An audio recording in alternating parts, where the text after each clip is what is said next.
كلام كتير يا سيدي على السوشيال ميديا بعد ما صلاح نشر صورة ليه وهو بيحتفل مع أسرته بالكريسماس، وفي ناس كتير بدأت تنتقد وتهاجم صلاح وازاي يعمل كده وازاي يحتفل اصلا بعيد ملناش دعوة بيه، وده لانهم حاطين صورة في ذهنهم عن صلاح المتدين واللي المفروض يبقى قدوة للشباب، وفي جزء تاني من الناس بيدافعوا عن صلاح ودول اللي يهمهم اصلا في صلاح لعب صلاح واهداف محمد صلاح بغض النظر عن صلاح بيعمل ايه بره الملعب. ومش بس كده، ده كمان بينتقد الناس اللي بتنتقد صلاح بره الملعب. لكن يا سيدي صلاح مش هو صلاح. ازاي؟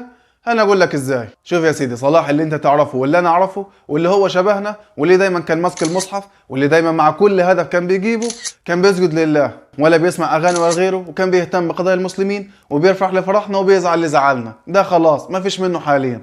وبقى يا سيدي في صلاح تاني لكن من غير مصحف، حتى السجود في اي هدف بيجي وبطله وبيتصور مع اي حد ومع بنات شبه. فصلاح اللي انت تعرفه ده خلاص. وحاليا يا سيدي في صلاح جديد لا هو شايفك ولا سامعك ولا فارق مع ان انت تهاجمه ولا فارق مع انت تدافع عنه. فصلاح كان عايز يبقى ده وحاليا عايز يكون ده.